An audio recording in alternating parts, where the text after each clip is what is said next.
This is actually an extraordinary story, and it's always a struggle to do justice to it. Looking around the room, I see at least a few people who are old enough, as I am, to remember an insipid TV commercial from the late 1950s about the Valley of the Jolly Green Giant.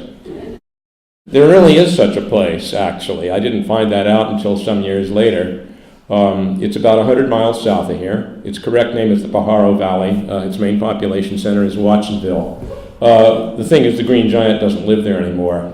He moved down to Mexico when Bill Clinton signed the North American Free Trade Agreement. That's another story. But right up until really the early to mid-90s, most of the frozen food that was sold in this country came from Watsonville. From the late 40s right through the early 90s, there would be anywhere from 8 to a dozen plants, maybe 5,000 to 7,000 workers turning out that frozen food, and it was just sold all over the country. It was hugely important. I mean, frozen food isn't such a big deal anymore, but when I was growing up, it was just like an indispensable part of every family's diet, you know. It became a big deal right after World War II.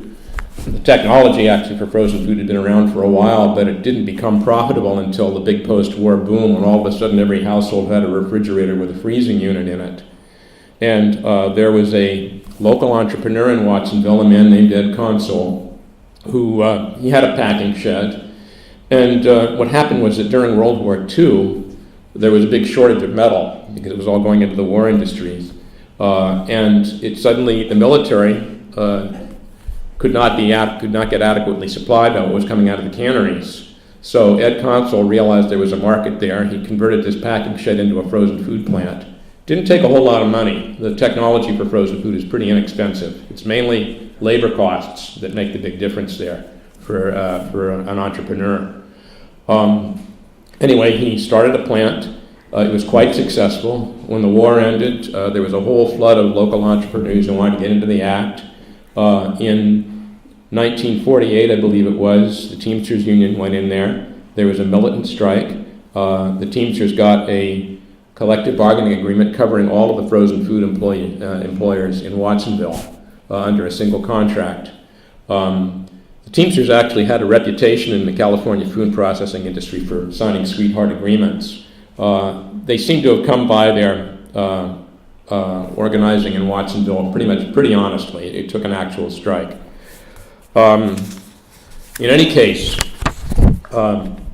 Watsonville, in 30 years ago, when the domestic frozen food industry was still pretty robust, it was the site of a successful 18-month strike by 1,000 workers at Watsonville Canning, which was the plant started by Ed Consul. It was the oldest and largest plant in town. For years, the workers in the plant, like all the other frozen food workers in Watsonville, were represented by Teamsters Local 912.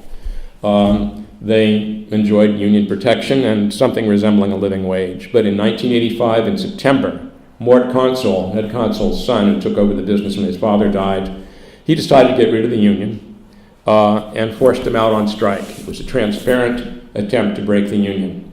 His strategy was one that many employers were using at the time, which is basically you hire a union-busting law firm, and he hired one of the biggest up here in San Francisco. The strategy is you take advantage of a loophole in the federal labor law, which guarantees all workers the right to strike, supposedly, but it also allows employers to hire permanent replacements. So the strategy is you force a strike, and if you can hold out for 12 months, then the permanent replacements can request an election with the National Labor Relations Board to decertify the union, and the strikers are not allowed to vote after 12 months. That was his strategy. I want to talk a little bit about Local 912. For years, it had been run by a hard-drinking ex-merchant seaman by the name of Richard King. He ran the local according to what one Teamster organizer called the Padron system.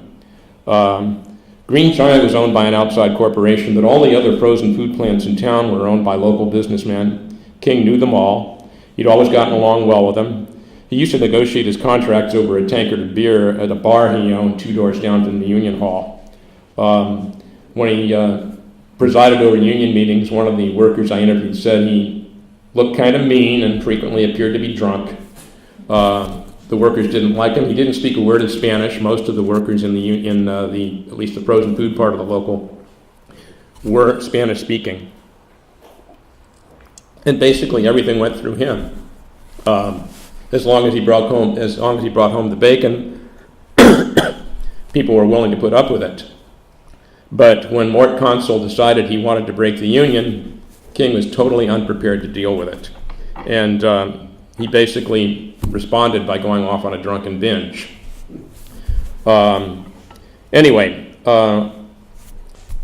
King, in his heyday, he kept the owners happy. He negotiated reasonably good contracts for his members, and he answered to no one. The meetings were conducted in English, union meetings. Of course, most of the workers are Spanish speaking, so they were frequently canceled for lack of a quorum. It should be noted that since the industry was first organized in the late 40s, there had never been a strike in Watsonville. Local 912 did not even have a strike fund. King was used to doing everything himself, so when he kind of fell apart at the seams, there was nobody to step up and assume leadership in the local. To make matters worse, Watsonville Canning's biggest competitor, Richard Shaw Frozen Foods, broke off contract talks with the union and forced its own workers out as well. So the upshot of it is that the Watsonville Canning workers found themselves in what would prove to be the fight of their lives, with no organization and no leadership. Men made up about 15% of the plant's workforce, and some of them had experience as union militants in Mexico. But inasmuch as Mexican unions tended to be a traditionally male domain, few, if any, of the women strikers had a history of union involvement, much less going on strike. And Mort Consul predicted they would be begging for their jobs back within 2 weeks. Many of these women were single mothers. Few had any money saved up to sustain them through the strike. They would have to feed their families on $55 a week strike benefits from the Teamsters International, plus whatever they could scare up in the way of donations from outside supporters. In the course of the strike, many of them would become homeless. Despite all this, the strikers held out for 18 months. During that time, not one of them would cross the picket line. They had to learn as they went along how to organize themselves, how to take care of each other, how to do the jobs that the union should have been doing. In the end, Mort Consul wound up having to sell not only his company, but nearly all of his family's real estate holdings to stay out of bankruptcy court. The plant was bought by his largest creditor, a local grower named David Gill, and the strikers ended their struggle in the most dramatic way imaginable, winning a contract from the new owner after a 5-day wildcat strike. Now bear in mind that all this happened in the 1980s, when organized labor across the country was in headlong retreat. Everywhere you looked, workers with far more experience and far more resources at their disposal were suffering catastrophic defeats. Mort Consul was only one of many private sector employers who tolerated unions for years and were now coming to realize they could actually get rid of them if they were willing to spend the money and assume the necessary risks. Bear in mind as well that Watsonville Canning strikers operated in a local political climate that viewed them with suspicion, if not outright hostility. Mexicans and Mexican Americans were about to become a majority of Watsonville's population, but they were largely shut out of the town's civic life. Many lacked citizenship papers and could not vote. Anglos made up the entire city council. They dominated most public agencies.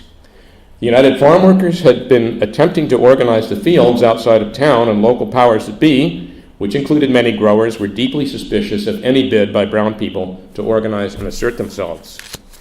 Well, all this was reflected in the way the local authorities responded to the strike.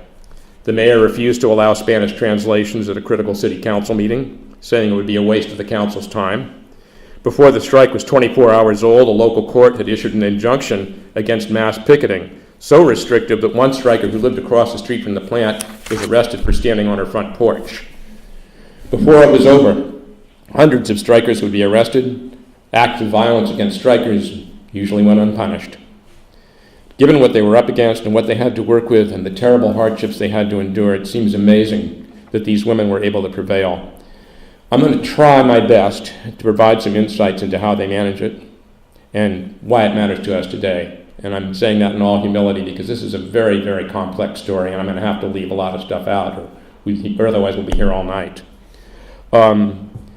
First of all, I think I said already, frozen food was a big deal back then. It's hard to appreciate it now. Everybody gets their vegetables fresh, but my stepmother was a serious cook. She used to watch Julia Child with a notebook in her hand and take frantic notes like a student at a university lecture or something. But she routinely served up bird's eye frozen spinach or River Valley French cut green beans at the dinner table. In our house and millions of other American homes, fresh vegetables were the exception and not the rule. Now, Pajaro Valley, where Watsonville is located, is some of the richest farmland in the country. Its farmers can turn out far more fresh produce than the fresh market could absorb. So Ed Consul really discovered something big when he realized I can take some of that surplus produce and freeze it and be sold whenever the market is ready to absorb it. And it would get shipped all over the country to supermarkets. It would wind up on supermarket shelves. And local farmers very quickly learned how to take advantage of the frozen food market. Thanks to ideal growing conditions, there's a stretch of coastline north of town which was converted into what one local person called an ocean of Brussels sprouts. It accounted for 90% of the nation's crop. Most of it passed through Watsonville's frozen food plants en route to the supermarket shelves. 60% of the broccoli grown in the area was sold frozen. Local plants handled cauliflower and spinach and lima beans. Now, agriculture is a seasonal industry, but staggered harvest kept the frozen food plants running at least 9 months a year. Watsonville was now no longer a farming town that rolled up its sidewalks during the winter, as one local put it. It was now a factory town, required a year-round workforce. And because the technology involved in a frozen food production is pretty cheap, it was easy for local entrepreneurs to get into the business, so the industry was fiercely competitive. The biggest problem employers faced was recruiting enough workers. When I was researching my book, I interviewed a number of strikers, and I usually started out by asking how they first got hired in the industry, and the answer was always the same. All you had to do was show up. No one cared if you were undocumented, and many of them were. Nobody even cared if you were underage.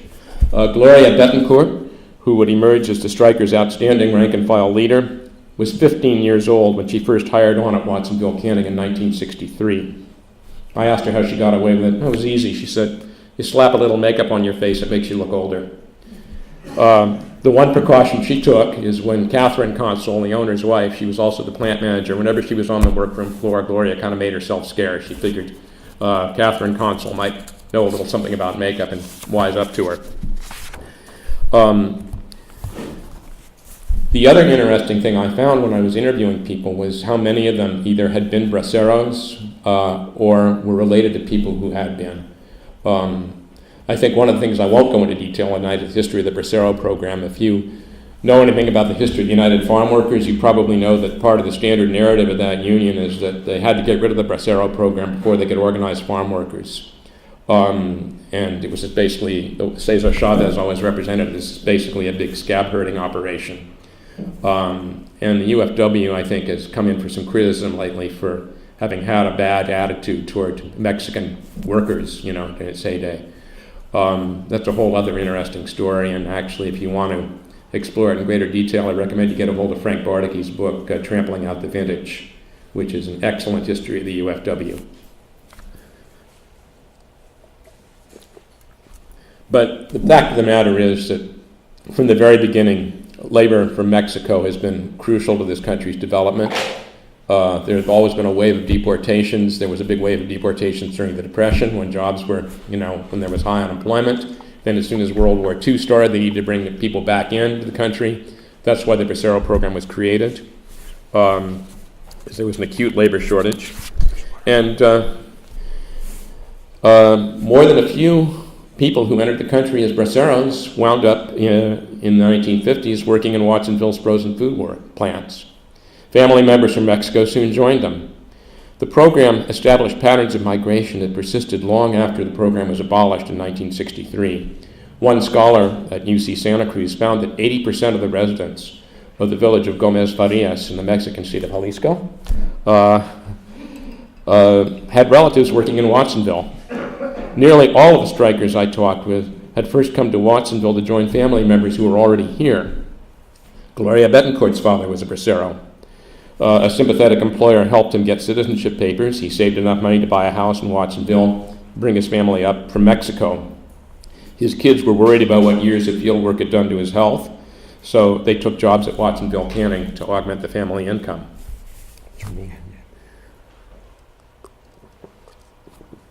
Frozen food work is not easy.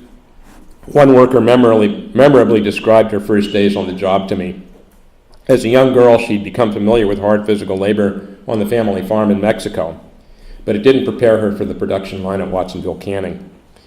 She said, "I never worked so hard in my life. I had pains in my back and vomiting. Every day I said, I don't want to go back. It took me 2 hours to fall asleep every night, and I dreamed about Brussels sprouts." Another worker said, "All the foremen need are whips." But many frozen food workers who had had experience working in the fields, and a lot of them had worked in the fields, they found factory work a welcome alternative to migratory farm labor. You could live in the same house year-round. Your kids could attend school on a regular basis. And you had a union contract. It wasn't a great one, but it was a union contract. It provided some security, it provided health benefits, and it provided enough money to live on, at least, if not well. Now, I want to say a few words about the union. At the time of the strike, the Teamsters, like virtually every other private sector union at the time, was under siege. But it was still the largest and most powerful union in the country. It got that way during the 40s and 50s, organizing over-the-road truck drivers, something it did very effectively and very well. Jimmy Hoffa, the guy who pretty much was in charge of that process, was actually trained by a guy named Farrell Dobbs, who quit the union and became a big mocker in the Socialist Workers' Party. So Jimmy Hoffa was trained by a Trotskyist. Not many people know that. He had a reputation for being kind of a thug and a gangster and so forth, and anybody who wanted to take pot shots at the labor movement always pointed to him as an example. He was actually a brilliant guy, a very shrewd negotiator, and he was a very good student of Farrell Dobbs' methods. What he was able to accomplish, basically, he took over-the-road truck drivers who were some of the most exploited workers in the country during the 1930s and made them some of the best off in terms of their contract. They worked in isolation from each other. Their employers were likely to be these small, highly competitive firms and so forth. And basically what the Teamsters figured out how to do was how to play the different shipping firms against each other and take advantage of the truck drivers' strategic role in the movement of goods. And then in the 50s, when the interstate highways were built, trucks supplanted railroads as the main means of shipping goods across the country, and that gave the Teamsters even more clout. But the Teamsters also discovered they could increase the bargaining leverage of truck drivers by extending their organization to companies whose goods they transported. And in organizing those companies, they didn't always bother to consult with the workers. And the result was what has been aptly called a two-tier union. Truck drivers were at the top of it, the top tier. The bottom tier, you had dock workers and manufacturing workers and food processing workers. They were more apt to be black or Latino or women. They were more apt to face discrimination on the job. And it was an issue in the union, too.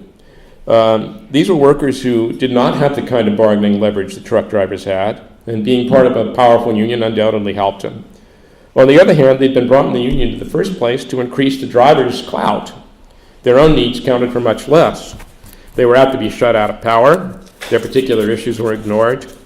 The head of Joint Council 7 here in the Bay Area, which is responsible for all the Teamster locals in Northern California, he prided himself on what he considered his progressive politics. A man by the name of Chuck Mack, maybe some of you have heard of him. He retired a few years ago. He admitted to me when I interviewed him that he knew next to nothing about the frozen food industry when the strike broke out. And this is kind of accounts for the situation in Local 912. The mainly Mexican women in the plants were fortunate to be working under a Teamster contract, especially when you consider the alternative would have been working in the fields and constantly pulling up stakes and following the crops. Local 912 was the first California food processing local to get health benefits for seasonal workers who made up most of its members. But the local was run by a guy who made absolutely no effort to get his members' input. It was paternalism in action. Richard King took care of his people. The people were supposed to be completely dependent on him. Now, Local 912 had maintained a multi-employer agreement covering all of the frozen food employers in Watsonville right up until 1982. And that was really the source of the union's power. They could prevent employers from competing against each other by trying to cut their wages, pay their employees less than their competitors were paying. The Teamsters were able to enforce uniform wage standards, and it worked real well. But then in 1982, for reasons that nobody's been able to explain, Richard King, and of course he's no longer around to explain it, so I couldn't ask him. He passed away some time ago. Richard King was very close to the Consul family. He'd been good friends with Ed Consul, who founded the company. And when the union's 3-year agreement with the frozen food employees expired in 82, Mort Consul went to Richard King and asked for a 40-cent an hour wage cut, and King gave it to him. None of the other employers got it.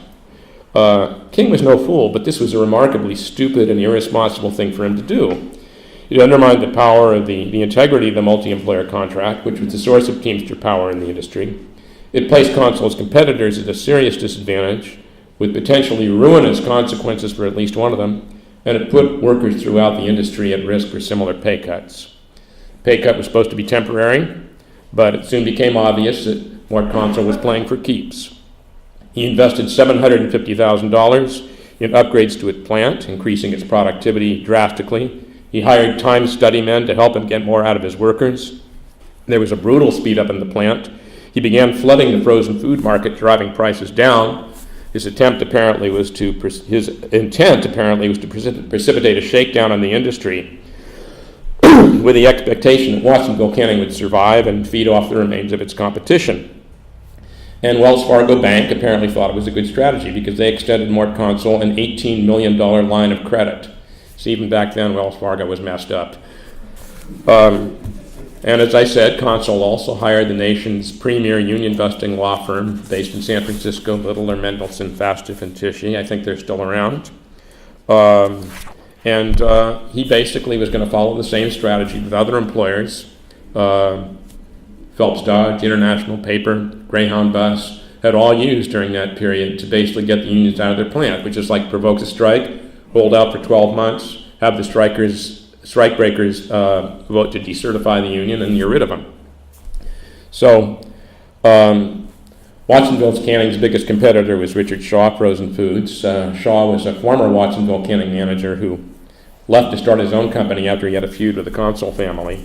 He had a state-of-the-art plant. It was highly capitalized. He really could not afford to deal with this labor cost disadvantage that had been foisted on him. So he accused the union of throwing him under the bus, and when Watsonville Canning's 1,000 workers walked out on September 9th, 1985, Shaw demanded the same cuts that Mort Consul was demanding, and his 700 workers were forced out on strike as well. At this point, Local 912 had pretty much ceased to function. That did not stop the strikers from organizing spontaneously. On the first day of the strike, hundreds of pickets surrounded the two plants. The courts responded with an injunction, which placed large sections of Watsonville under something resembling martial law. And police enforced that injunction with a vengeance. Anybody coming within 2 blocks of the plant could be hassled by the cops. None of this prevented the strikers from confronting busloads of scabs on the edge of town and pelting them with rocks or sabotaging company property under cover of night. The situation inside the plants was chaotic. There was constant turnover. Strikebreakers clearly didn't know what they were doing. One of them quit after a few days. He told the supervisors screaming at workers as vegetables toppled off the forklifts and piled up on the floor. Well, the local union in shambles, there was a huge leadership vacuum that needed to be filled. There was a Teamsters for a Democratic Union chapter in Watsonville. Tried to fill it. All of you familiar with TDU? How many people have heard of Teamsters for Democratic Union? Okay, some of you. For those of you who don't, it's a nationwide organization of rank-and-file truck drivers, and actually I think it's probably broadened beyond truck drivers since its origins, but that was how it started out. It banded together to challenge the union leaders and make the Teamsters into a fighting democratic organization. And during the 70s and 80s, a number of unions saw rank-and-file caucuses spring up in their organizations. Most of them were started by former campus radicals like me, who decided to take their agenda for social change to the point of production. Most of these caucuses did not last, but TDU is still very much alive and still very much contending for power in the Teamsters Union. And it was the Watsonville chapter was actually started by an old Berkeley radical named Frank Bardicke, who I mentioned a few minutes ago. The chapter had several dozen members, many of whom had been militant activists in Mexico, mostly men. In 1982, there was, when King gave Mort Consul that 40-cent an hour pay cut, there was widespread resentment in the union. Frank Bardicke challenged Richard King for leadership of the local. It was the first time anybody had done that. He came within a few hundred votes of winning, even though he'd only been a Teamster for a few years. Well, now TDU tried to take charge of the strike, and as Bardicke put it, we were trying to act like we were the union, and that was a big mistake. They simply did not have the kind of base in the plant that they would have needed to win the strike. They did organize a massive rally, called it Solidarity Day, about 4 weeks into the strike. It was held in defiance of the court injunction. But the strikers were not consulted when the rally was put on. They had very little input into it. So a week later, they called their own mass meeting. Only strikers were allowed to attend. And they elected a strikers committee, basically, to take over the jobs that the union should have been doing. They assumed the strikers committee had 9 people on it originally, 4 from Richard Shaw and 5 from Watsonville Canning. They had formal responsibility for coordinating the strike, but they were backed up by a largely informal group of 40 to 50, mainly women strikers, who carried out much of the actual work. They organized picket duty. They ran the food bank. They set up a hardship fund. They planned rallies. They maintained an effective, and this is really important, an effective mutual support network. They had to learn everything as they went along. One of them said to me, I didn't know what it meant, when he was elected. He says, I didn't know what it meant. None of us did, but people were counting on us, and we couldn't let them down. On principle, the strikers committee had its meetings in the union hall, but few of the women strikers felt comfortable there. Instead, they usually met in each other's houses or on the picket line to plan and coordinate strike activity, share information, and discuss strategy. And members of the strikers committee would consult with them there and sound them out on their next moves. Many strikers lost their homes and were reduced to doubling up or living in cars. Others left town to find work. Several dozen actually returned to Mexico to wait out the strike. And one of the most important strike tasks of the strikers committee would prove to be making sure that everybody stayed in contact with each other. This is to prove hugely important. Around the time the strikers committee was elected, Joint Council 7 sent a man named Alex Ibarralatza down to Watsonville. He was a Teamster organizer from the Bay Area. He spoke fluent Spanish. He was a seasoned strike activist. And he was basically there to kind of let Chuck Mack know what was going on. He was deeply impressed with the strength and solidarity of the strikers. He was appalled by the state of Local 912, which he considered a disgrace to the Teamsters. He submitted a confidential report to Chuck Mack, which was forwarded up to the higher levels of the union. He asserted that the strike was winnable, the strikers had their act together, but the local was simply not giving the strikers the support they needed, and the International was going to have to get involved. He spent the next 8 months trying to get the International involved. And of course, when it finally happened, it proved to be something of a mixed blessing. I'll get into that in a few minutes. But in the meantime, he also tried to repair some of the damage done by Richard King. In his opinion, the strike against Richard Shaw should never have happened. It wouldn't have happened if, that sweetheart agreement that Richard King cut with Mort Consul 3 years earlier hadn't been signed. So he recognized that many strikers were deeply estranged from the union. It was necessary to regain their confidence.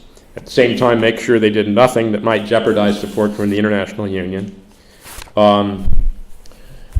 Local elections came up in November, 2 months after the strike started, and Richard King pretty much did not run for re-election. He resigned in disgrace from the union. His longtime protege, the guy he always counted on to speak Spanish to his rank and filers, a man named Sergio Lopez, told King bluntly there was no way he was going to win, so Lopez wound up taking over his job. Gloria Betancourt, who was the chair of the strikers committee, she wanted to see women take over the local at that point, but there were very few women who were willing to run for union office. Only one, actually, besides herself. Meantime, Ibarralatza was trying to come to a settlement with Richard Shaw. His whole strategy was to isolate Mort Consul and try to divert all of his business to the other frozen food companies. So he basically cut a deal with Richard Shaw. He had agreed to a wage cut from $7.06 an hour, which he had been paying before the strike, to $5.85. It was not well received. There was a bitter debate among the Shaw workers. They finally did vote to accept it. The Watsonville canning strikers felt like they'd been abandoned, and they were angry. Then the Teamsters set about trying to basically negotiate a common wage agreement with all the other plants in town, so everybody had to get $5.85. And the worst thing about that was that there was a Me Too clause in the agreement, so that if Watsonville Canning settled for anything less or got rid of the union, then the contract would be renegotiated again. So what E.R. Bartolozzo was able to do that was positive was he persuaded the Teamsters to launch an economic boycott campaign against Watsonville Canning. There was a lot of controversy over what form this would take. The strikers and a lot of their supporters, myself included, wanted to see a UFW-style boycott, consumer boycott, which would, among other things, be pretty well assured of getting a lot of support in the Chicano community, which the strike was already becoming something of a cause celebre, you know. It was common to have people from MAPA and LULAC and other, you know, fairly mainstream Chicano organizations speak at the strike rallies. But it was kind of tough to pull a consumer boycott off because, for one thing, you can't really tell when you go into a supermarket what company has actually produced the product you're buying. Frozen food is sold under a number of different brand names, and there's a little barcode at the bottom of the package that tells you where it comes from, but if you don't have a barcode reader and don't know how to read it, you can't do it.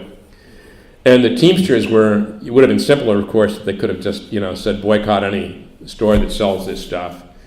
But the Teamsters are really squeamish about doing that because federal law says that secondary boycotts are illegal. You can't involve a third party in a labor dispute.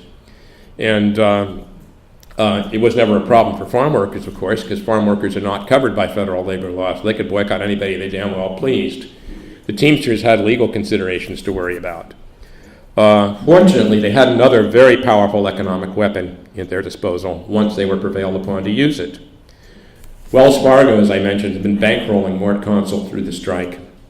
Well, the Teamsters had over $1 billion in pension and other funds invested in Wells Fargo accounts. And when they threatened to pull that money out of Wells Fargo accounts, the bank had to listen. But before that happened, there was another obstacle they had to overcome. 1 year into the strike, of course, Consul had planned to petition the labor board for an election and have the union decertified. The Teamsters lawyer came up with a bright idea. He says, you know, we've never had a union election in this plant. Workers didn't vote this union in, it just was recognized after a strike. After 11 months, we could petition for a union election, and that way we'll be allowed to vote along with the scabs. It was a strategy that had never been used before. It was actually a pretty brilliant move, in my opinion. Whatever else you can say about him, the Teamster lawyer, you know, he knew his stuff. The problem is it was up to the strikers to make the strategy work, because in order to win that election, they had to have close to 100% turnout. And bear in mind that a lot of strikers had left town. Some of them were following the harvests up and down the San Joaquin Valley. Some of them were as far away as Texas. Several dozen others had gone back to Mexico to wait out the strike, and those who remained in and around Watsonville, many had lost their homes and were living in their cars or doubling up in other people's houses. Getting everybody back to town on the day of the vote required a major organizing effort, probably the most intense and difficult of the entire strike. Now, from the very beginning, the Strikers Committee made it its business to keep tabs on everybody's whereabouts. If someone left town without leaving word where they were going, their relatives were consulted. Strikers took over the phone lines in the Union Hall. An effort was made to contact every Watsonville Canning striker as many as 3 times. When the time came to cast their ballots, some strikers traveled hundreds of miles to do so. The strikers won the vote, and it proved to be the turning point of the strike. By now, Mort Consul had blown through his entire $18 million credit line from the bank. He had to shut his plant for 11 days at the height of the season. To reopen it, he had to mortgage every piece of property his family owned. For all practical purposes, Watsonville Canning now belonged to Wells Fargo Bank.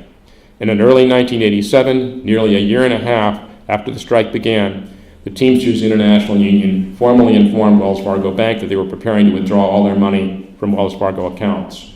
The bank responded by foreclosing on Lord Consul. Now, the Teamsters' objective was to make sure the industry stayed unionized. By driving a union-busting employer out of business, they had effectively achieved their goal. But it would be a Pyrrhic victory for the strikers if they didn't get their jobs back. Fortunately, a local grower named David Gill agreed to buy the plant, was willing to work with the union. Gill had never been paid by Watsonville Canning for $5 million worth of broccoli that he had sold the company at the beginning of the strike. And he realized that if Watsonville Canning simply went broke, the bank would get all the money. So buying the company back and operating it at a profit represented his best chance of getting his money back. The union quickly negotiated a contract with him that was essentially the same contract that it had signed with the other frozen food companies. But there was a problem. Because the union was dealing with was technically a new company, the standard contract language meant that the seasonal employees who made up most of its workforce would have to wait at least 3 years before qualifying for health benefits. Many of these women were longtime veterans of the plant. They had already gone 18 months without access to care.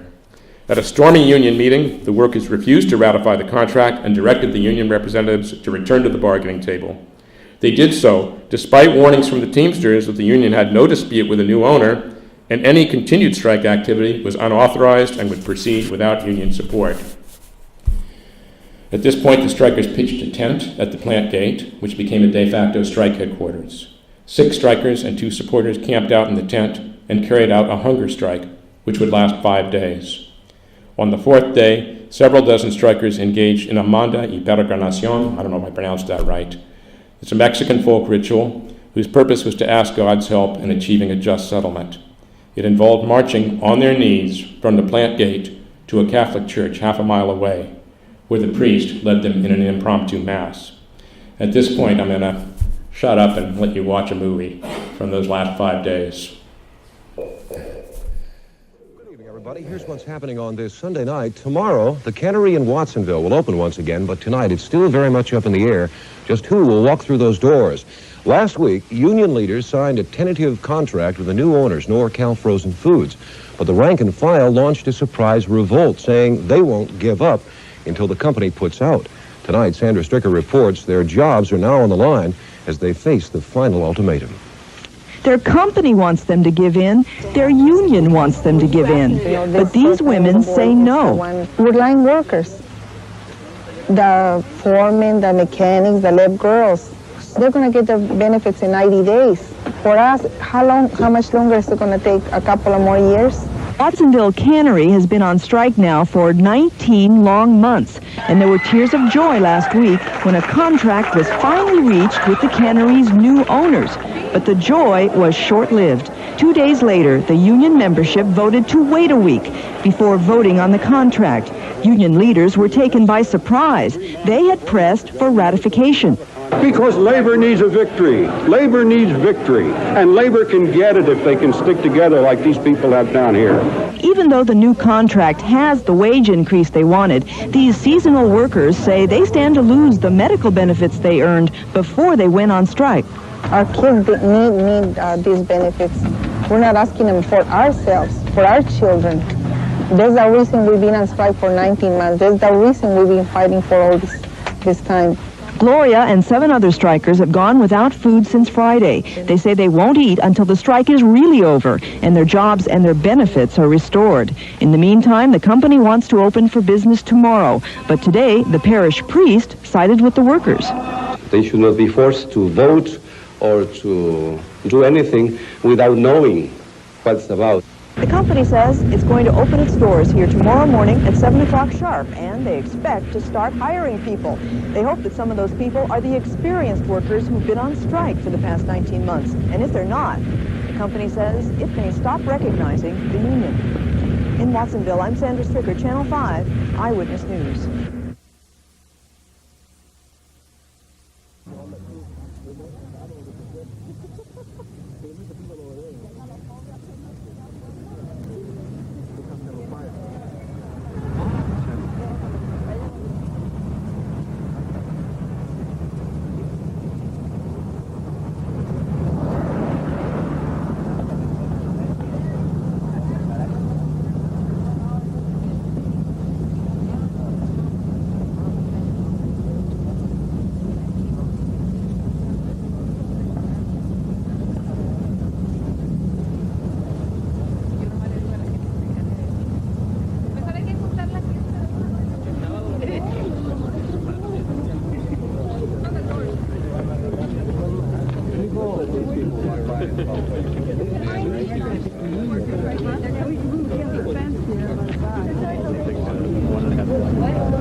mere rank and file. Like to hear it.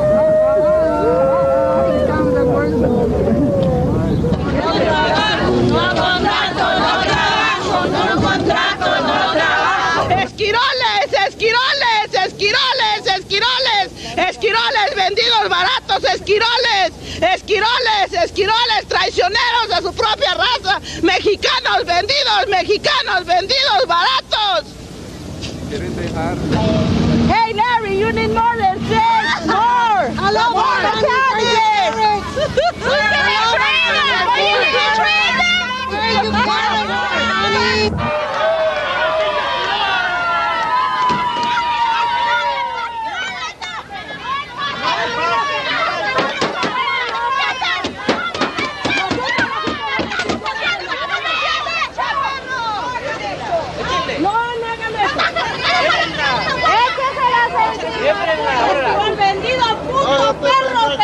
¿Y a qué vengo yo? ¿Qué les estoy pidiendo a ustedes? ¿Qué les estoy pidiendo? Nos está robando, pendejo, nos está robando, puto, güey. No nos estás pidiendo nuestros derechos. ¿Qué les estoy robando a Y el ustedes? derecho de nuestros hijos, puto. A otro mandado, ¿por qué? Tú eres esquirola. Tú eres esquirola. Y todo el día has echado viajes, ya sabemos. ¿Y eso qué tiene? ¿Qué tiene, ¿Qué pendejo? tiene? No sabes lo ¿Qué que les estoy tiene. pidiendo a ustedes? ¿Qué les estoy pidiendo a ustedes? No nos estás pidiendo, nos estás robando. Nos estás robando nuestro trabajo. Ustedes son los que están Y son los que tienen el desorden. Ustedes, mero. que están chingando. Otro mandado. No venda su gente, no venda su gente. No esté trayendo gente. No venda su gente. Contrabandista de humanos. Contrabandista de humanos es usted.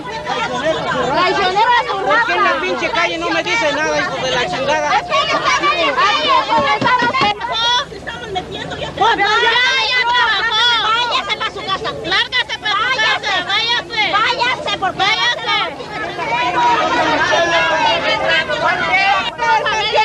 Señor. Si estuviera en otro trabajo, nadie le diría a tu madre. Órale, babosa, todas esas. A mí me vale madre.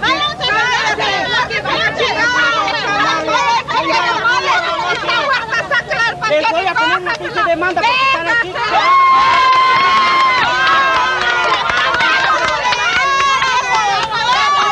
¿Qué le estoy haciendo yo aquí?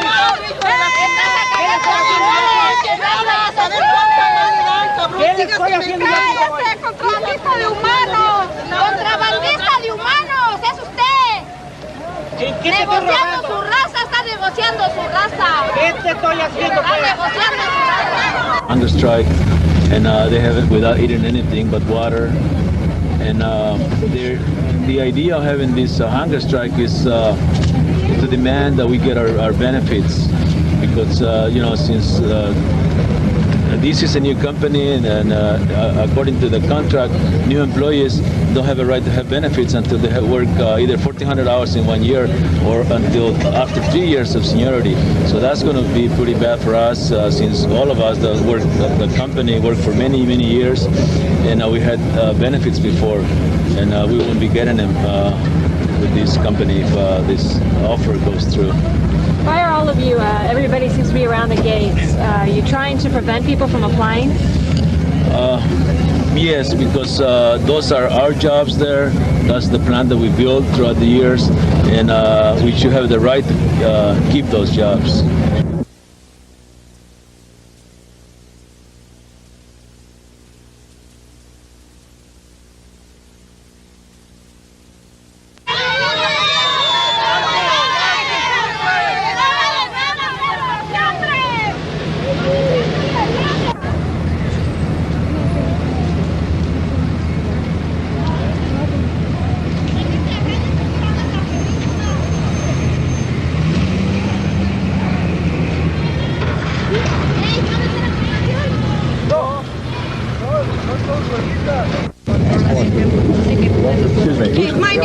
My name is Mary Corralejo, and I'm one of the...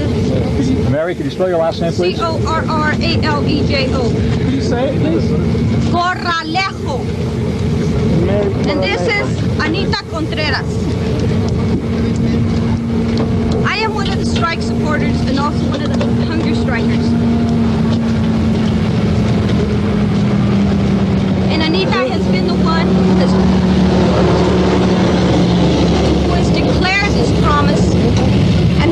gave birth of this promise that we are going to act out today. And the reason we are doing this is because we feel that the hunger strikers have promised some peace to this violence and the struggle. We have promised to give of ourselves a sacrifice for the benefits of the workers. Anita will explain to you what Amanda is, and I will translate. Anita, ¿qué es una Amanda?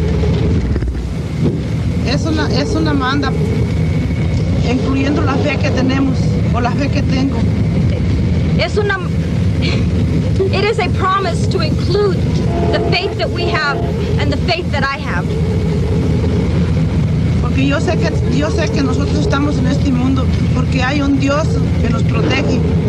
Because I know we are in this world because there is a God that protects us. Y es mejor estar de rodillas ante Dios. And it is better to be on the knees before God.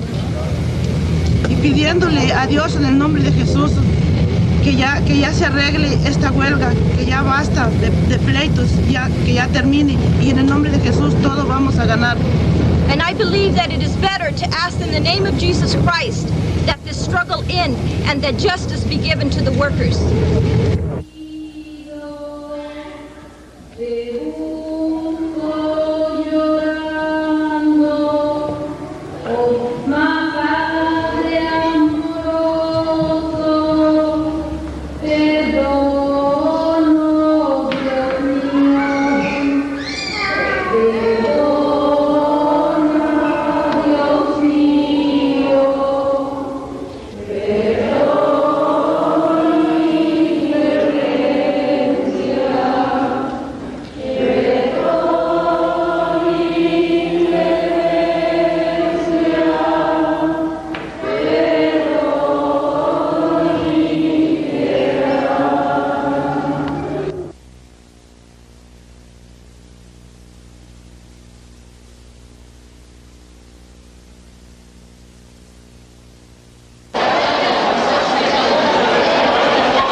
Would like to ask the members of the press to please leave the hall.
Por la ayuda de todo que nos dieron en todo este tiempo.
it's one of the few strikes that has been won in the last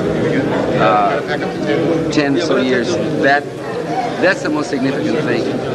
What they got back, what they got out of it, it's not as significant. The significant thing is that now they have a union.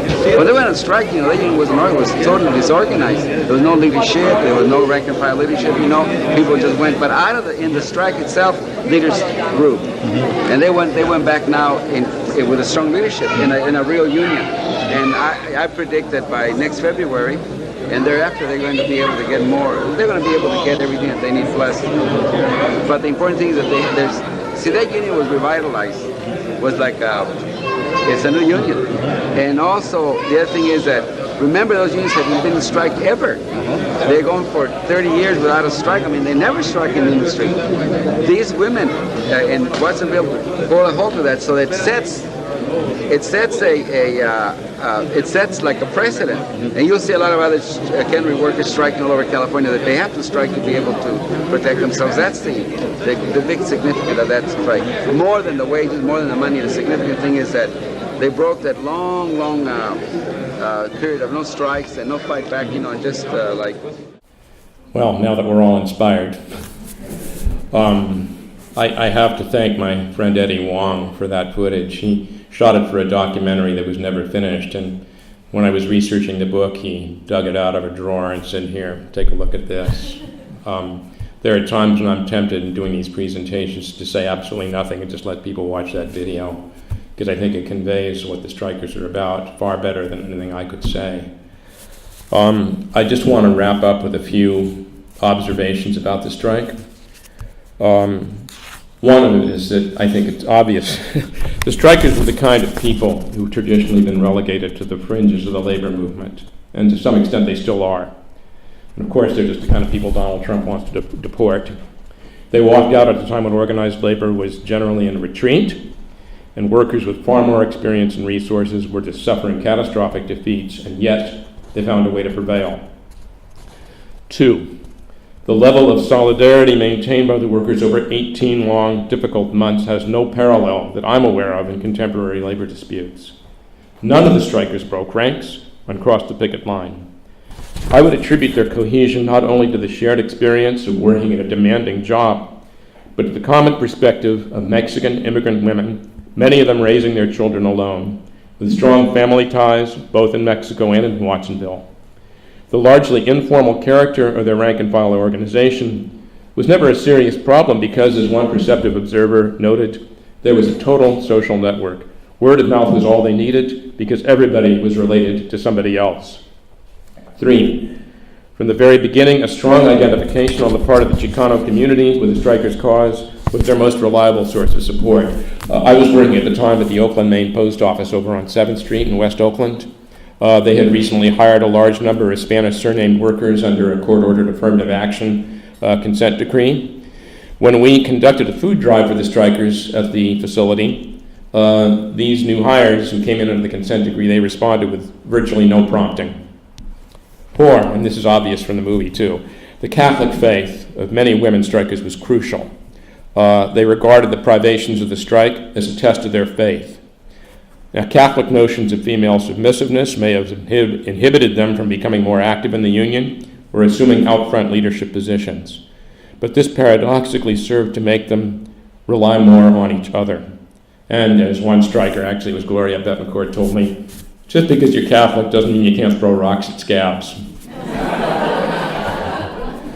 5, when the Strikers Committee was elected, formal positions of leadership went to people who had held positions of responsibility inside the plant, had not been confined to a single department or operation, and had some English language skills. You saw Chabelo Moreno doing the press conference there. He was on the Strikers Committee. He was actually the only guy elected to the Strikers Committee who struck it out for the whole time. There were, I think a majority of men were originally elected, and all of them left within a few months. And women just sort of stepped up to take over the work that they should have been doing. These workers who were elected were not necessarily the most militant, although I would say that Gloria definitely was. But they had a history of on-the-job relationships with the masses of line workers who respected their leadership. 6, I mentioned Watsonville's TDU chapter. It did not survive the strike. It had pursued a strategy of organizing the most outspoken and militant workers and encouraging them to attend union meetings and basically challenge leadership and raise hell.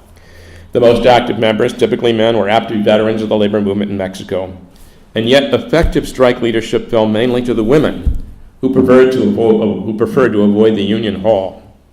As a TDU leader later commented to me, they didn't say a lot, they didn't strut the same way, but there was a cohesion about them.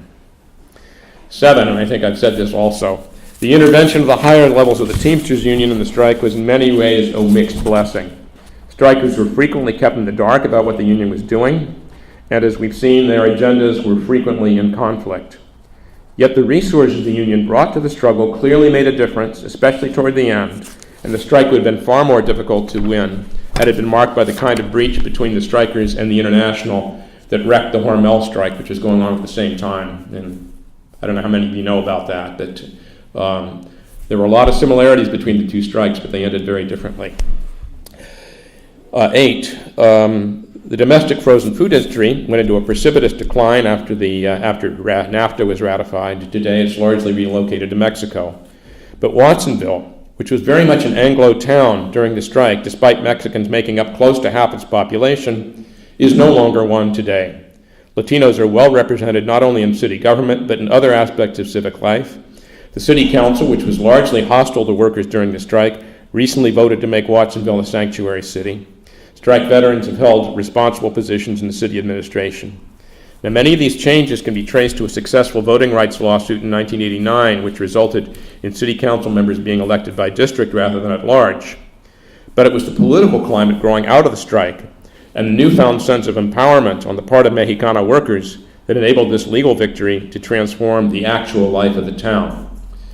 And the final point is, there's some debate over whether the strike was really a victory, because after all, the workers took a pay cut. Watsonville Canning also settled for $5.85 an hour, although they were able to get a wage increase the next time they negotiated, so some months later. Cesar Chavez actually addressed this point in an interview a few days after the strike. He said, when they went out on strike, they were totally disorganized. There was no rank and file leadership, but when they went back in, there was strong leadership and a real union. These women in Watsonville have set a precedent more than the wages, more than the money, is that they broke that long, long period of no strikes and no fight back. I would have to agree with him.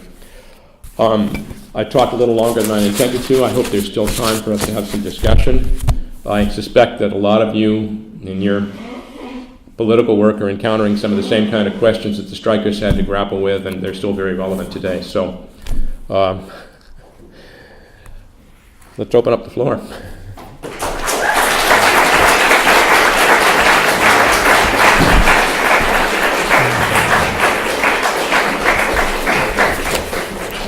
So we're going to ask people to keep their questions or comments brief, under 2 minutes, please, so we're going to give the opportunity for other people to talk. And we're going to be going in the order of hands raised. So I see one over here and another one over here. We have a microphone, if you can please use it. By all that's holy, use it, because I don't hear so good.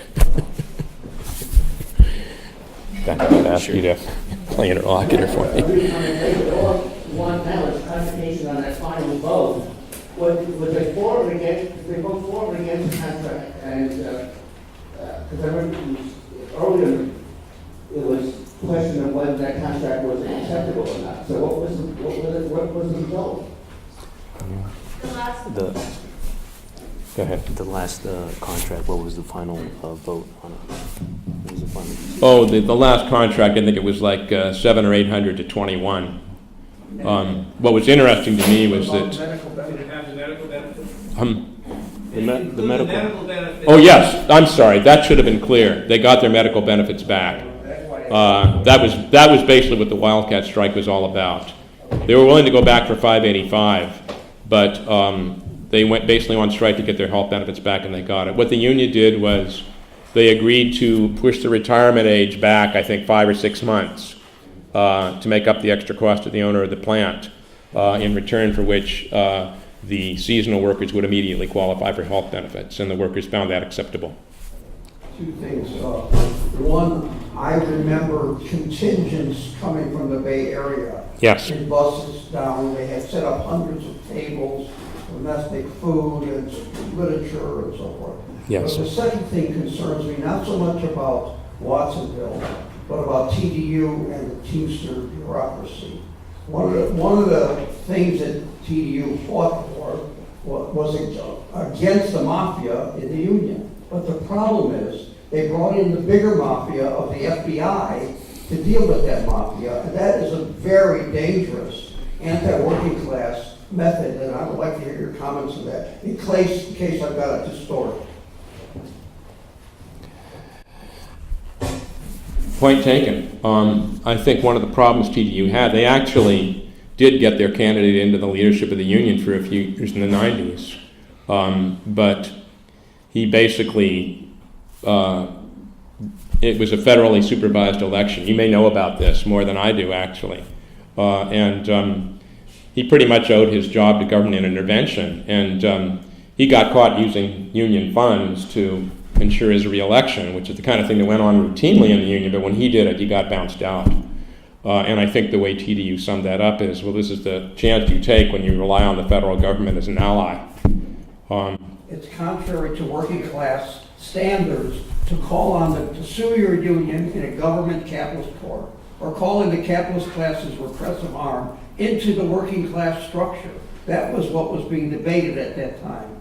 Can we do not a back and forth? I'm through. I'm sorry, I just want to. Got one right now.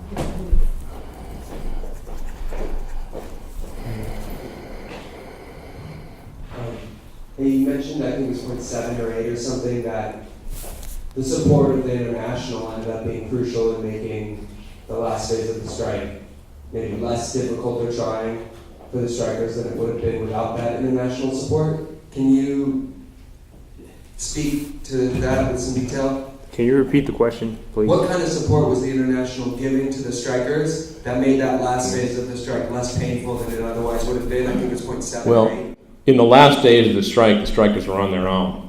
The Teamsters had not authorized it. What they did do was they went back to the bargaining table, and actually Alexei Baralazzo was the one doing the main negotiating.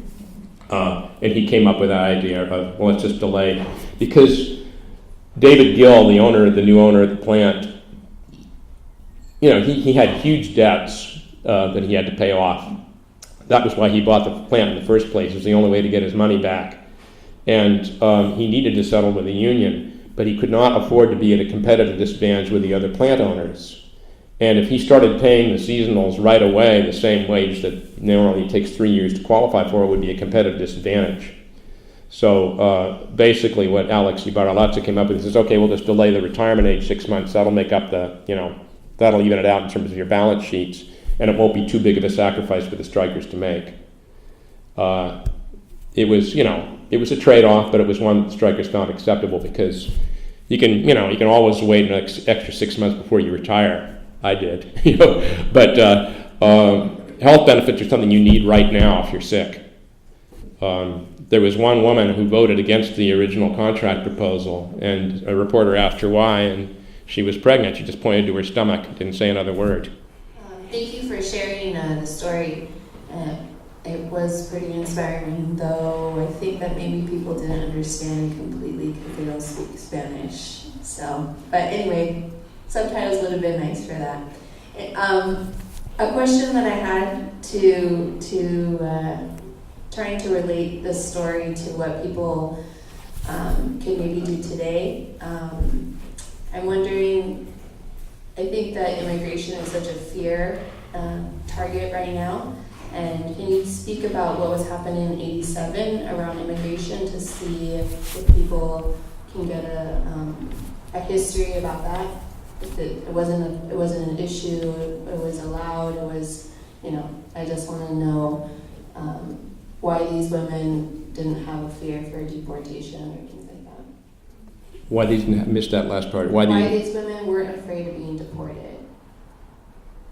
Why they were afraid to go to the union hall? Why weren't they afraid of being deported during that time? That's interesting, actually. This is one thing that TDU was able to accomplish in Watsonville. the INS was pretty much out of, the Border Patrol was really out of control in Watsonville in the early 80s. And TDU actually had taken up the case of one Watsonville canning worker who had an abusive foreman, who he just lost his temper at and clobbered over the head with a broomstick. And the company fired him, and he was charged with assault with a deadly weapon. And TDU actually got Dan Siegel to defend him. And although he never got his job back, he did get a big settlement from the company on a discrimination lawsuit. And there was a huge outpouring of anger. At his trial, a bunch of people who showed up to testify for him were waiting outside the courtroom, and the Border Patrol people showed up and busted them all. Well, you have to realize that without undocumented workers, the economy of the town would have ground to a halt. So not only were the workers angry, but a lot of the employers were angry too. And Leon Panetta, who was the congressman from the area at that time, he later became director of the CIA, he convened a task force on immigration. And he actually put one of the TDU people who happened to be undocumented on the task force.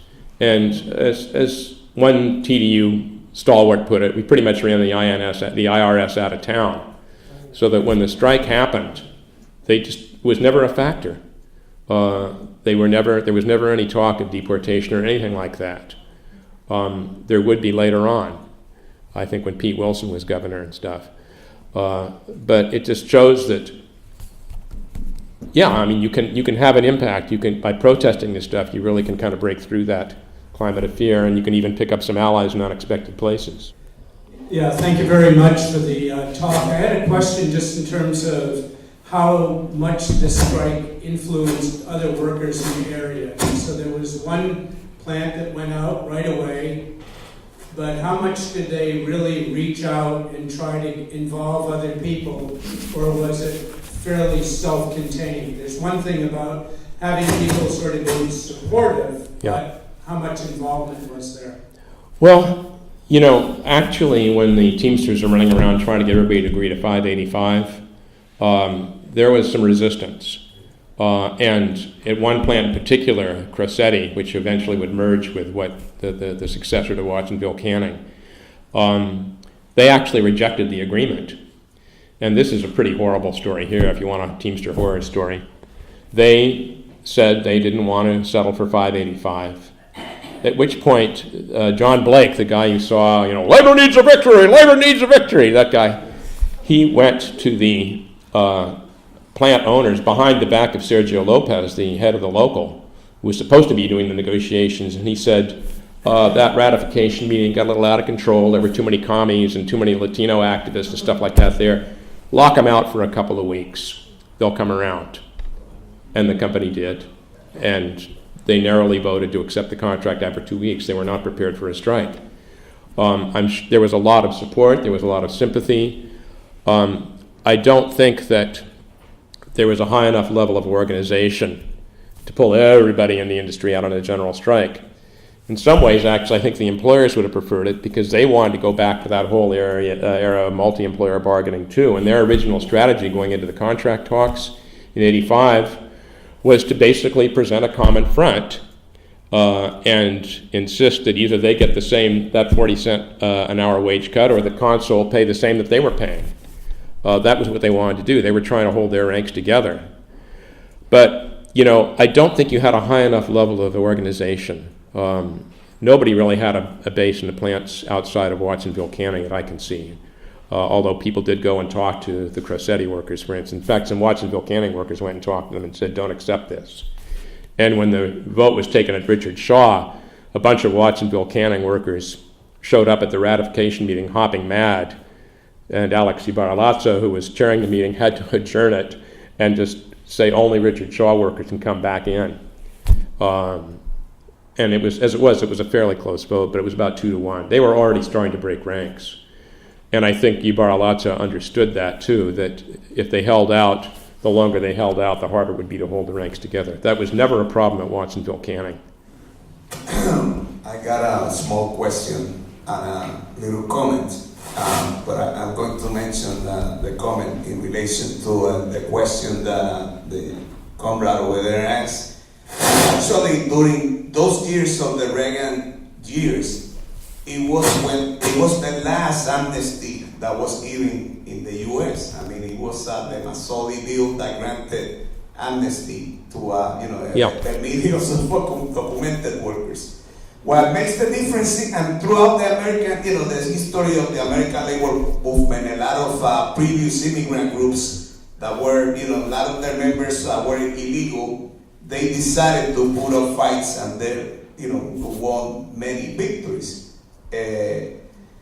So, I'm making that clear in the sense of, the amnesty and the, actually, if you would approve that you worked in the fields, right, they would have, given you, amnesty at that time that the legislation was approved. The question is, that's, I finished with my comment. My question is, what happened eventually with the industry and the union? Does it still exist? What happened? Good question. I mean, the frozen food industry, the domestic frozen food industry, of course, has largely ceased to exist. But I mean, I think this is something to think about. I mean, I kind of have been watching, like everybody else, with curiosity to see how the Republican Party deals with Donald Trump, this kind of a loose cannon. And a lot of the Republicans, the more corporate-oriented ones, George W. Bush is an example. I think he recognized that undocumented workers play a pretty vital role in the economy. You can't just throw them all out, without having fairly serious economic repercussions. So there's a lot of squeamishness, I think, on their part about just taking that tack. But of course, Trump has tapped into something a lot more basic, which is this sort of racism, which affects a whole lot of people, a whole lot more people than we'd like to acknowledge in this country. Who are, a lot of folks who their response to being kicked around is to look for somebody lower down on the food chain to torment. I think we all know what I'm talking about here. Thank you. That was a really incredible story. I wanted to ask a little bit deeper about we saw some of the interactions between the truck driver with the scabs, the replacement workers, and then the discussions between the picketers. And I was wondering, you were mentioning some of the sort of the violence also by just sort of the armed forces of the police and the police. But also sort of maybe there was also vigilante violence or racist violence during those 18 months. And I'm curious about what the tactics were that this sort of rank and file committee of the strikers sort of put together in terms of self-defense against these types of things. That's an interesting question. Generally, I mean, you read through the Watsonville Register of Pajaronians, the local fish wrap, and they actually did a pretty good job of covering the strike. But every day there'd be some little item about some barroom fight that had taken place between a striker and a scab, or somebody's house had been, somebody thrown a rock through the window, and it went both ways. But my sense is that more often than not, the real violent stuff that was done by male strikers, not by women. That doesn't mean that the women didn't do it. They would be more apt to do it in an organized way. Like there was this one bus driver who was busing a bunch of people in from Salinas. He was on the edge of town, and a bunch of women jumped out from behind the bushes and started pelting the bus with rocks. That was something, but it's like the kind of stuff that people did under cover of night, like sabotaging trucks and stuff like that. Or I interviewed actually the son of one of the strikers, actually two of the strikers. His parents, he was 6 years old at the time, and he remembered men showing up at his parents' house with rocks in their pockets and slingshots, and they would have a little tete-a-tete, and they'd advise each other, be careful not to be caught. The union basically, they don't have the kind of unlimited resources to defend us if we get into trouble, So it's like there was this real sense of responsibility that all the strikers had. I think a lot of left activists who were sort of on the fringe of the struggle really like to see people mixing it up with the cops, mixing up with the scabs and so forth. But the strikers, I think, it was really a matter of, if you're going to do that kind of thing, don't get caught. And I think just for a lot of reasons, the men were much more likely to do it than the women. I'm reminded of, how many of you seen Salt of the Earth? Practically everybody here, I'll bet. Well, you know, the story basically is that there's a court injunction that prevents the men from picketing, so the women take over the picket lines. The men don't like it. And the heroine and the hero, you know, the union head and his wife, have this huge fight toward the end of the movie because he feels like he's being marginalized and so forth, and he's a real tough, brawling type of guy, and she says to him, you know, you want to go down fighting, I want to win. To me, that really summarizes a lot of what was important about this strike, too, and why it was so important that women took over the effective leadership of it. Okay, quick comment and a question. Just, it was interesting when you were talking about how the TDU managed to run the INS out of Watsonville, but part of it is also, it's interesting how when a substantial portion of the industry and the CEOs want undocumented workers, they can just decide, okay, you know, this is not, we don't want deportations here. But the question I had was, you know, so we're, you know, 30 years later plus, so what's happened since then? You mentioned that the Jolly Green Giant picked up and moved his valley to Mexico. They all did. So what's Watsonville look like? What's the aftermath? What's the, you know, and what's left of the solidarity that was put in place there? So. Well, you know, I think the most significant lasting accomplishment has just been to change the political environment of the town.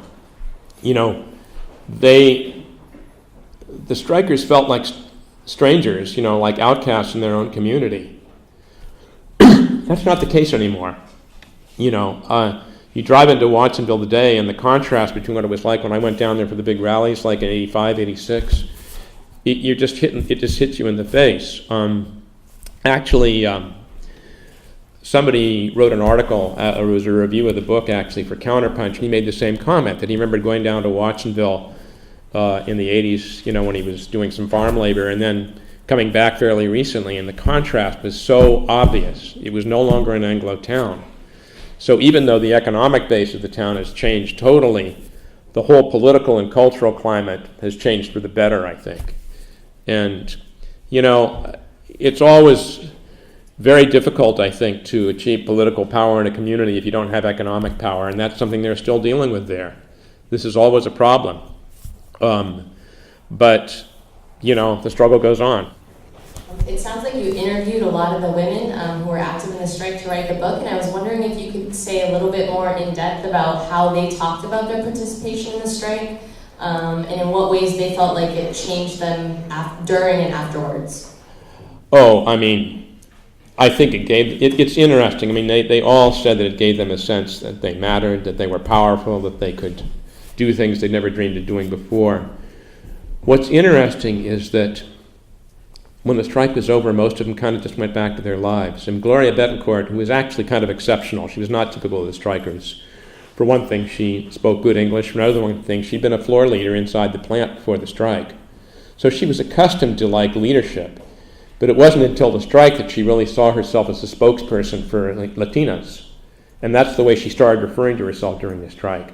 And she traveled around the country making speeches, and she always emphasized that point. This is about Latino power when she spoke. What's interesting to me is that after the strike was over, you know, she tried running for union office and didn't succeed, and then she just sort of washed her hands of it.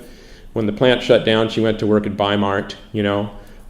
When they got rid of her when she turned 65, now she works at the Watsonville Senior Center. And I've tried several times to get her to share a podium with me when I've done presentations on this strike, because she's very smart, very articulate woman, you know, I mean, but I can't get her to do it. And what she says is, we did this stuff during the strike because we had to.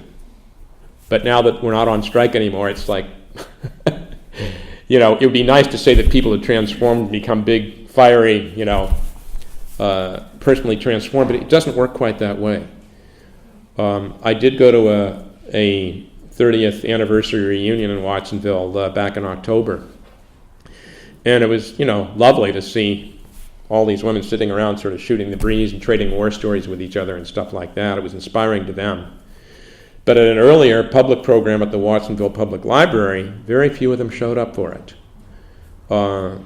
This is between them. I think that's the way they see it. It's interesting to me that I should say something about Gloria. I mean, she really impressed me tremendously. She also translated for me in about a half a dozen interviews that I did, because I don't have Spanish. I mean, I know some of the curses that Esperanza Contreras was hurling at that scab. I know, and I kind of get a bang out of seeing a devoutly Catholic woman call a scab a pujo. Not the sort of thing you usually say in polite company, and it's especially unusual, I guess, when a woman says it to a man. But Gloria was, I think, different. She's what the second wave feminists used to call an exceptional woman, you know. She's very articulate, she's very smart, but she, you know, it's like there she is with her platinum blonde hair. There's, over on that photo display there, you can see her at the police station when Chavela Moreno was arrested. You noticed her in that picture, you know, cussing out the cops. It was on the front page of the Santa Cruz Sentinel. There she is at the police station, surrounded by strikers, you know, shaking their fists and everything. And she's doing it too, and she's got a string of pearls around her neck, and she's wearing stiletto heels. And she's got platinum blonde hair. I mean, she really projected herself a lot. She was not, and you know, she actually did not want to have that march on her knees, you know, at the end of the strike. She said, you know, they've seen us on our knees too much already. She finally agreed to go along with, she said, you know, when you're in leadership, some of those ladies are pretty religious, so in your leadership you have to pay attention to what they want. She didn't go on her knees, she just marched alongside them with a banner. But she was, I think, probably one of the minority of strikers who didn't have a whole lot of use for Catholicism. She reminded me of my Italian stepmother, who used to say the only good Catholic is a lapsed Catholic. But, you know, she understood also that this is where most of the women are coming from. And you have to respect it, and you have to try to use it to your advantage. And they did. What was the benefit to accepting that wage cut? Because when you mentioned the retirement age pushback, that was trading off for the health benefits. But what was the upside? What was the benefit of accepting the wage cut for the union? It wasn't a benefit, it was a concession. And the problem is that the Teamsters basically, Richard Shaw, when they negotiated that $5.85 an hour settlement with him 6 months into the strike, he was actually in danger of going out of business. And it was directly as a result of Richard King negotiating that favorable settlement with Mark Consul, with his competitor. So they basically wanted to keep Richard Shaw in business. They concluded that $5.85 was the most he could afford. There's some dispute about that, but that was their reasoning. And once he settled for $5.85, everybody else had to as well, in order to maintain uniform, you know, wages throughout the industry. That was the way the Teamsters operated. That's called, you know, pattern bargaining. And in the heyday of the labor movement, it was a hallmark of union strength. You know, you'd go after the weakest employer, you'd get a settlement from him. He was the one who was least able to take a strike, and then all the stronger ones would have to agree to the same settlement. But once wages start falling, of course, it's not an advantage anymore. And that, I think, is that was really what the Hormel strike was about, too. I know you mentioned that you and your coworkers collected aid and sent that to the strikers. So my question, how far-reaching was that solidarity, and what did the strikers themselves do to increase solidarity and support around the area and the state? Well, Gloria traveled all over the country. You know, Chavello actually went back to the Labor Notes Conference, and he spoke at their banquet. Mainly, I think a lot of the support work was done, especially in terms of hooking up with the organized Chicano movement. That was done by the organization I belonged to, which was the League of Revolutionary Struggle, which had a long history in the Chicano movement, which also actually got involved in the strike because it had a history going back to the mid-'70s of organizing the Teamster cannery locals, you know, around California. And the Watsonville TDU chapter was actually a part of the network that they had originally organized. So that's where a lot of the Latino support came from. They also brought Jesse Jackson to Watsonville for a big rally. That was the one time the media bothered to show up until the very end of the strike, is when he went there. And he made a typical boilerplate speech. I wasn't terribly, his basic stump speech. But he brought the media out, he gave them some attention, and they needed it. And it was a big rally,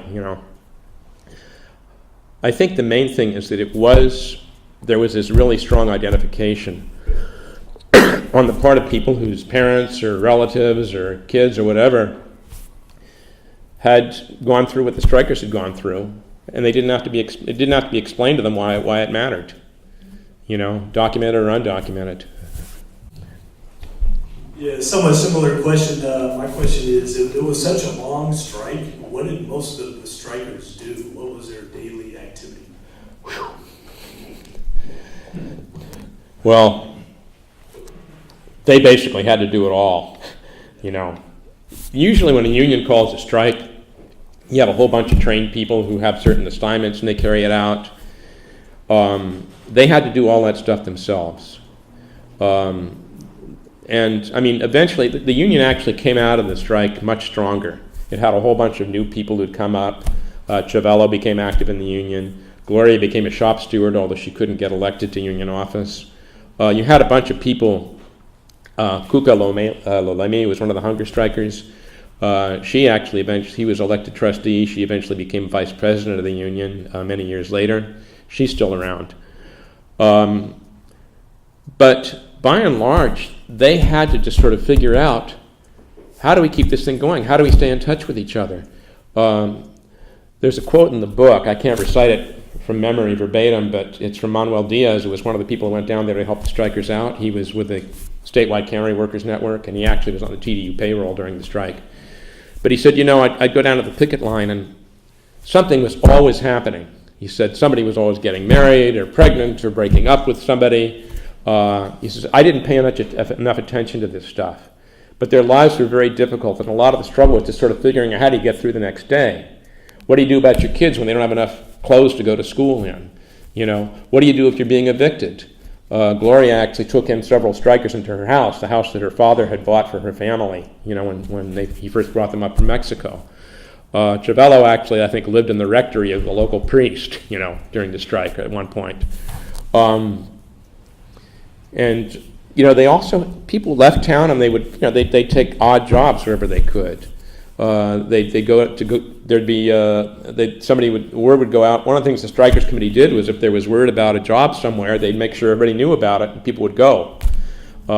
They'd go to Gilroy to, pick mushrooms or something like that, or somebody was hiring in Salinas, they'd go down there. It was a real kind of a survival thing. And I think you also have to realize that a lot of these folks they had kids to take care of, and they had to take care of them while they were in the midst of this very dangerous situation. One woman I interviewed named Margarita Parama, she actually had several kids, and she had split up with her husband in Mexico and went north, and she had to save money for several years to bring her kids north to join her. And when the strike started, she had to send all the older ones back home, back to Mexico. She kept her baby with her. And when Chavello was arrested in that demonstration I was referring to earlier, there was this big angry crowd there. She took her baby and she stood in front of a police car. The cop hit the siren, she just stood there. She says, go ahead and run over us, but I'm not getting out of your way. She said later, I don't know what the hell possessed me to do something like that, but the strike did that to you. I was just determined he wasn't going to go by. And sure enough, he backed up. Other people joined me, and he had to back up and go some other route to get out of there. Any more questions, comments? Here and then here.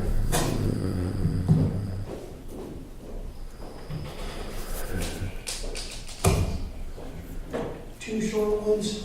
One, do you see unionism diminishing in the future?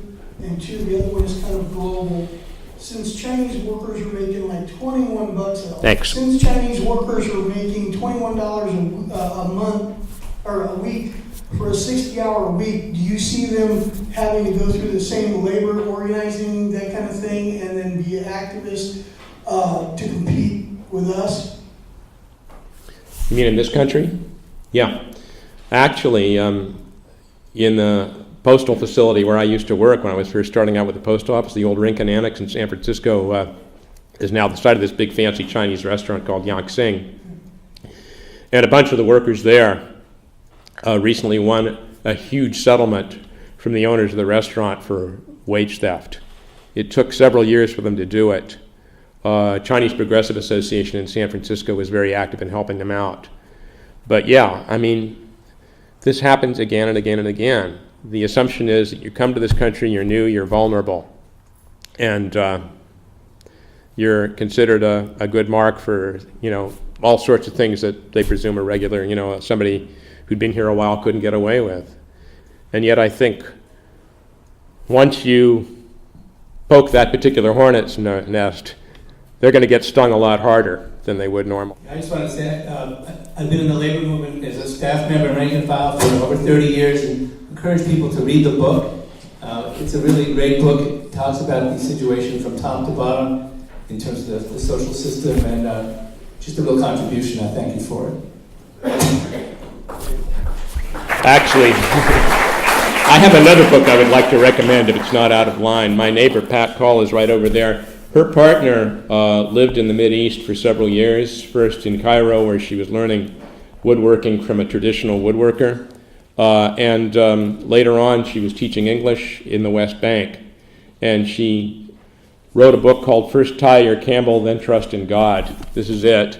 And she self-published it, so she had a hard time finding, you know, readers for it, but I highly recommend it. She's a terrific writer, and, you know, I found it a real eye-opening book.